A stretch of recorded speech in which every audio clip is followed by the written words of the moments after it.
Next inductee, Ron Scott. His calm leadership style had developed teams that produced 110 wins, 4 state playoff appearances, and the 1983 Class AA championship. While at Coon Rapids, Ron taught biology and then finished his career by serving as an assistant principal and activities director at Anoka for 6 years. In 1983, Ron was named the Minnesota High School Football Coach of the Year, and in 1991, he was inducted into the Minnesota High School Football Coaches Association Hall of Fame. In 1995, then, he was also inducted into the Augsburg Athletic Hall of Fame. Additionally, he's managed the Minnesota High School football game for 5 years and served as a president of the Minnesota High School Football Coaches Association. Congratulations, Ron Scott.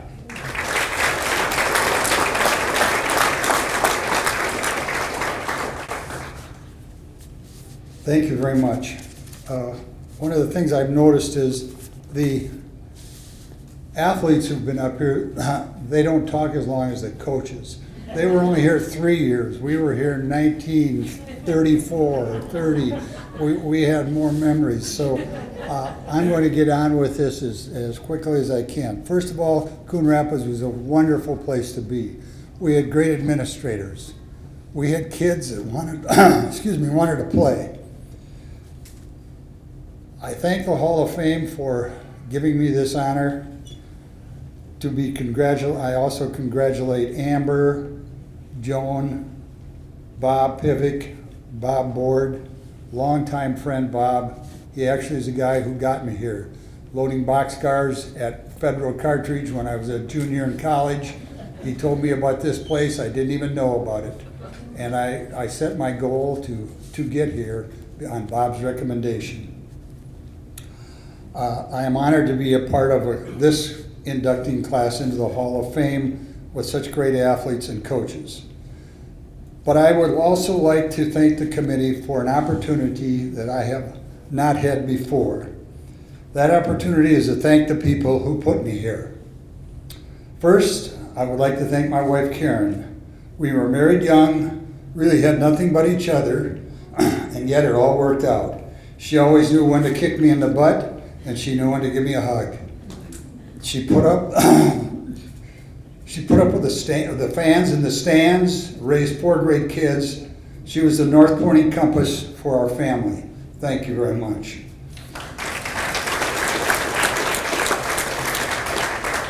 Thank you to my parents, who had little money, but we always felt rich. Thank you to my brother and sister, who were in our corner all the time. You know, we all came from the same small town. We all married our high school sweethearts. Together we have 160 years of married life together. You know that small little town? The Schreiers came from there too. So we have a lot of representatives from there.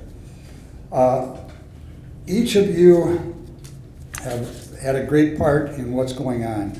To our 4 children, each of them are different and independent. Roxy, I thank you for your charm, your gift, and always being able to take a few sticks or 4 rocks and make any dwelling a beautiful home. And 2 great grandchildren, your 2 great children, Greta and Woody. Thanks to Sue, even though she can't be here. She didn't leave us.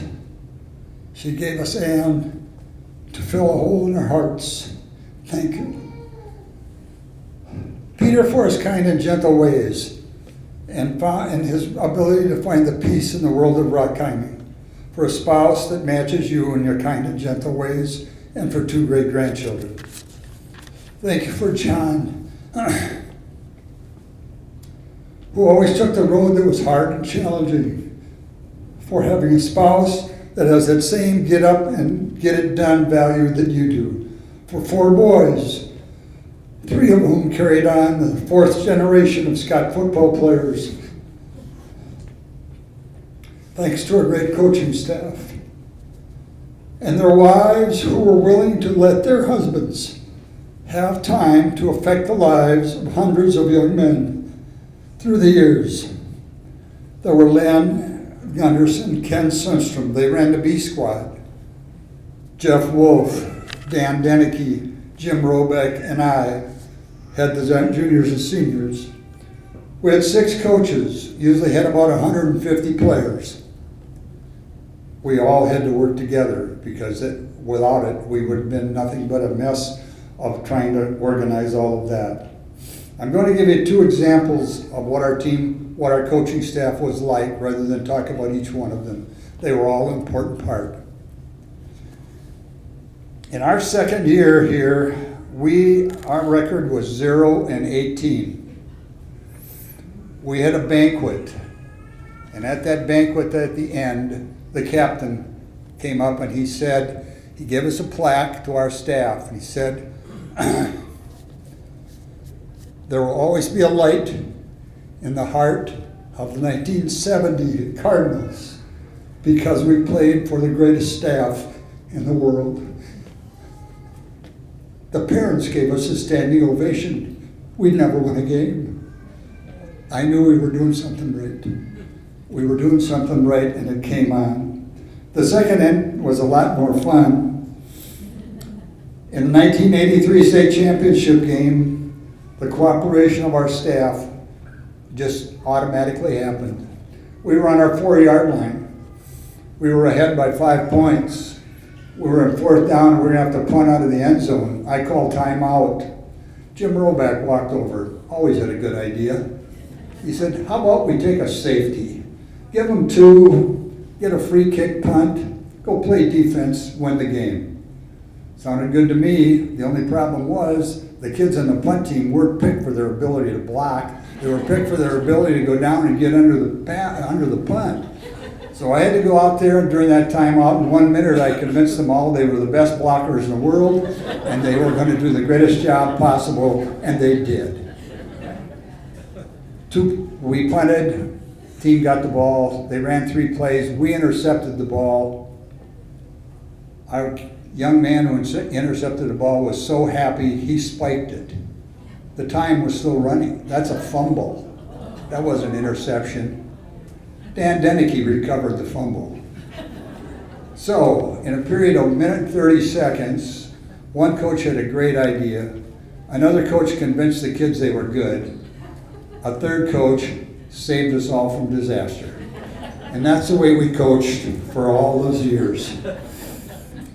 It was a wonderful time.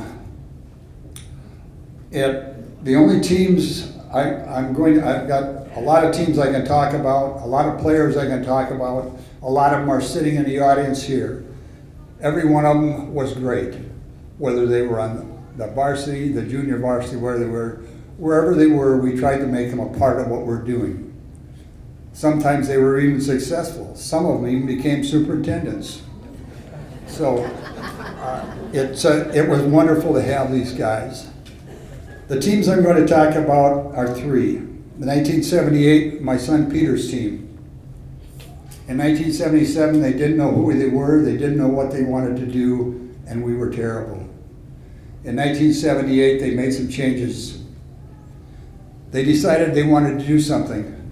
They were tiny. It was the smallest team I probably ever coached.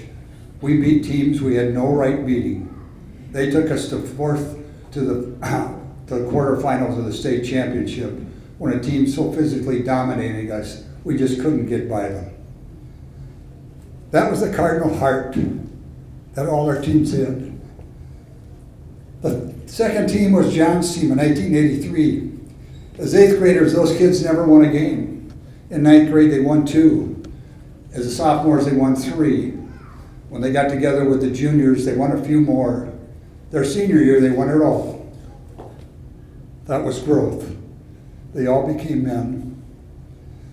The third team was the 1981 team that never got a chance to prove how great they were because of a strike, but they were undefeated.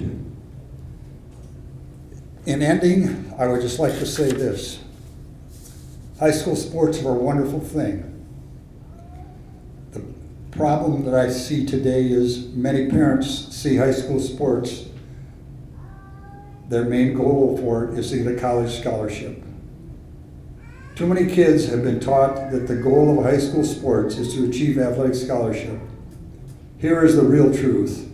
The goal of high school sports is to learn how to be a better person, how to be a better teammate, how to communicate, how to enjoy being a teenager, something you cannot get back. If you follow those rules, go out for the sport. Don't look to be the best. Just be a part of it. That's what it's all about, is being a part. Thank you for allowing me to be a part of this great institution, Coon Rapids High School. Thank you.